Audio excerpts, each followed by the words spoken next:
O que falar do novo episódio de The Owl House, Through the Looking Glass Ruins? Nós conhecemos um pouco mais de Gus e sua relação com magia de ilusão, descobrimos mais sobre o humano que habitou Boiling Isles, tivemos muito desenvolvimento de personagem e... Lumity.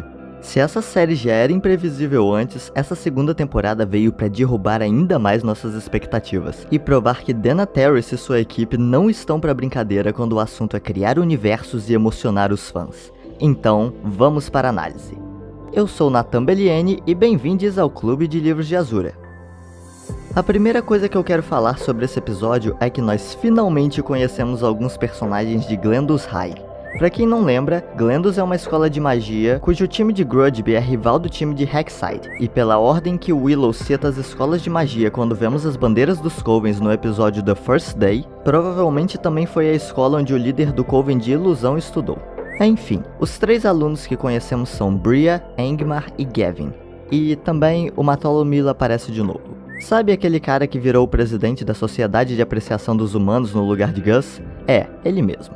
Então, eles convidam Gus para ir até as ruínas do espelho, onde eles encontrariam as Pedras Golder. Essas pedras têm o poder de potencializar a força de qualquer feitiço, menos os de ilusão. E enquanto estão indo pra lá, Bria conta para Gus que as coisas em Glendos não são como em Hexside. Lá, os alunos mais fortes se aproveitam dos mais fracos. E apesar de, a princípio, Bria parecer que tem a intenção de usar as pedras para acabar com essas injustiças, logo que eles chegam nas ruínas do espelho, que na verdade é um cemitério de ilusionistas, percebemos que ela só quer as pedras para se tornar uma das alunas mais fortes e continuar com o sistema de Glendos. E então surge o guardião do cemitério, que na verdade é um ilusionista que fica lá para assustar os possíveis invasores. Esse é um ponto que eu achei muito interessante sobre essa trama do episódio. Nela, Gus questiona se ilusionismo é mesmo o tipo de magia que ele quer estudar. Então tudo o que acontece em sua jornada com os alunos de Glendos não é exatamente o que parece. As ruínas, na verdade, são um cemitério. Bria, que parecia querer tornar as coisas mais justas em sua escola, só quer melhorar sua mágica e ser a causadora das injustiças. E o monstro, que a princípio acreditavam ser o guardião do cemitério, era só uma ilusão criada por um bruxo. É como se toda a trama de Gus fosse mostrando pra ele que ilusões não são tão inúteis como ele tem pensado. E percebendo isso, ele as usa para ajudar o guardião a proteger o cemitério. Gus consegue enganar cada um dos alunos de Glendos, fazendo com que eles deixem o lugar em paz. Inclusive, quando ele assusta Bria, descobrimos duas coisas interessantes sobre a magia de ilusão.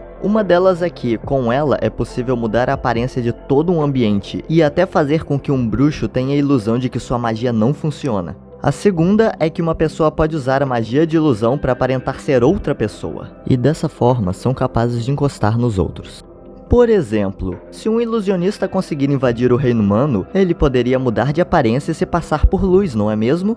Ok, nós ainda não temos certeza de nada sobre a Creepy Luz, mas agora eu realmente tenho a impressão de que alguém está se passando por ela. Por outro lado, depois que Gus assusta Bria, ele diz que precisou de muita concentração para fazer aquelas ilusões, e elas nem duraram muito tempo. Se alguém está se passando por Luz, então, teria que ser um bruxo extremamente poderoso para conseguir manter aquela ilusão durante todo o tempo em que alguém estivesse por perto.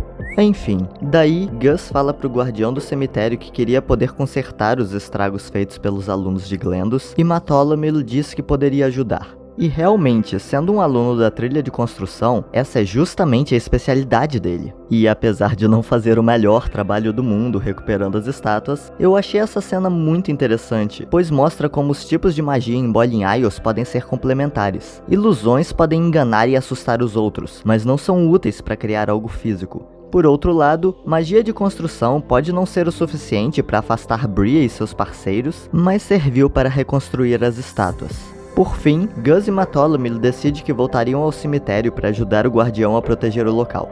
E aparentemente eles viraram amigos? Eu definitivamente não estava esperando por isso. Eu acho que vai ser interessante ver mais dessa amizade inesperada no futuro. Agora eu quero falar da trama que realmente deixou os fãs de cara nesse episódio, a de Luz e Emmett na seção proibida da biblioteca. Quando a sinopse do episódio saiu, um monte de gente já ficou ansioso por ele por motivos de Lumity. E cara, o episódio não decepcionou nem um pouco nesse sentido. Na verdade, eu acho que ele impressionou bastante. Agora que Luz percebeu seu crush por Emmett, as duas têm os momentos mais fofos, ambas sem saber bem como agir com relação aos próprios sentimentos. Mas bom, Luz pede ajuda a Emmett para encontrar o diário do humano que antes viveu em Boiling Isles, Philip Whiteben. Então, as duas entram na seção proibida, mas acabam encontrando o diário devorado por um rato ecoante, e por um descuido de Luz, as duas são descobertas por Malphas, o chefe da biblioteca. E aqui tem um ponto que me chamou bastante atenção. Quando entraram na seção proibida, Emmett disse que se fossem encontradas ali, as duas seriam jogadas para as minhocas de livros. E, bom, eu não faço ideia do que são essas minhocas de livros, porque na verdade isso nunca chega a acontecer. O que aconteceu de verdade foi que Malphas ficou extremamente decepcionado com Emmett e a demitiu de seu trabalho.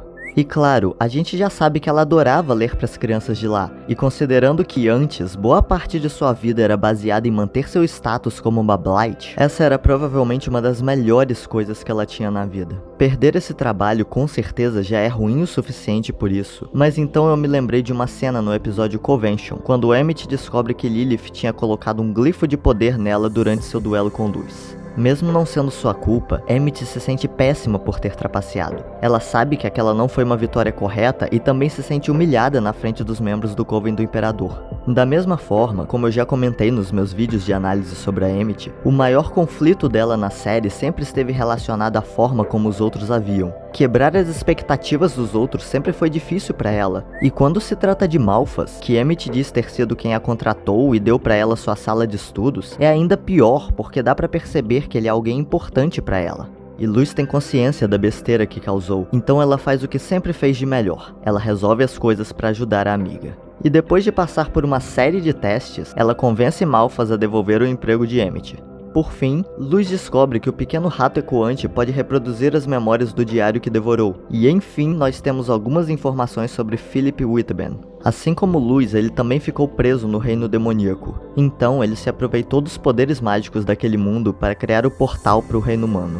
Philip viveu no reino demoníaco por volta dos anos 1600, numa época que agora sabemos que é chamada de Era Deduardiana. E uma coisa que eu percebi é que essa segunda temporada está cheia de datas que às vezes não são muito específicas, e é muito fácil se perder por elas. Por isso eu decidi criar uma linha do tempo para conseguir acompanhar melhor a cronologia da série. Eu vou deixar o link na descrição para todo mundo que quiser baixar o arquivo. Sempre que surgir algum evento importante para a cronologia da série, eu vou atualizar o arquivo o mais breve possível, então vocês sempre podem ir lá para conferir as datas novas. Mas continuando. Bom, vocês já sabem que eu acredito muito na teoria sobre Belos ser humano, e agora parece que muito mais gente acredita nisso também. Se você der uma olhada em uma das ilustrações de Dana Terrace, vai ver que o cabelo do Imperador parece bastante com o de Philip no pequeno trecho que vemos de seu diário. Realmente, tudo tem indicado que essa teoria está correta. Agora, acho que a maior dúvida é, como então Belos consegue fazer magia sem glifos? E bom, na verdade eu tenho pensado muito nisso graças a um comentário feito por Nicole Castro no meu último vídeo. No comentário, Nicole disse que talvez Belos tenha recebido uma doação de vesícula biliar de um bruxo. E quando eu li isso, rolou um clique na minha cabeça. E se na verdade ele não recebeu, mas sim roubou a vesícula biliar de um bruxo e transplantou em si mesmo? Quer dizer, nós estamos falando do Imperador Belos, que tentou petrificar Ida simplesmente por ela não pertencer a um Coven, mentiu pra Lilith dizendo que iria curar a maldição de sua irmã, enfim, um personagem que realmente não dá muito valor à vida dos outros. Se fosse o caso, faria sentido ele usar a substância que tem dentro dos talismãs, afinal, ele pode ter uma vesícula biliar para manter a magia dentro dele, mas não necessariamente isso significa que ele consegue produzir magia em seu corpo. Então, talvez ele precise se alimentar da magia dos talismãs para isso, e de alguma forma isso permitiu que ele continuasse vivo durante todo esse tempo. Bem, isso é só uma pequena teoria, mas eu queria agradecer muito a Nicole Castro. Eu provavelmente não teria pensado nisso sem o seu comentário. Talvez mais pra frente eu faça um vídeo explicando melhor essa teoria.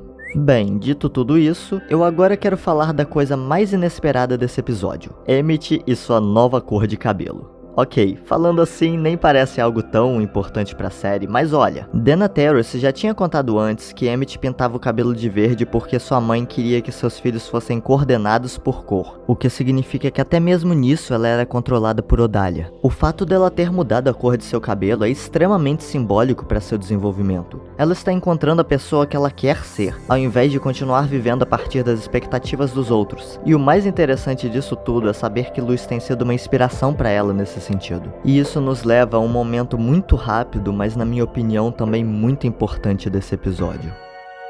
Don't worry. You always have a way of sneaking into people's hearts. É um momento tão simples, tão rápido e ao mesmo tempo tão importante para todos nós da comunidade LGBTQ+, que demoramos tanto tempo para nos vermos representados em séries de TV. É como se a gente assistisse o aumento da representatividade nas mídias através do desenvolvimento da relação entre Luz e Emmett. E cara, eu mal posso esperar para ver essas duas aprendendo a lidar com os sentimentos que têm uma pela outra. Se você curtiu esse vídeo, eu quero te convidar a deixar o like e se inscrever para ficar sabendo sempre que sair um vídeo novo por aqui. O canal tem crescido bastante ultimamente e eu queria agradecer a todo mundo que tem ajudado nisso. Seja se inscrevendo, deixando like ou comentário, tudo isso me ajuda muito. Bom, é isso. Eu vejo você no próximo vídeo. Até lá!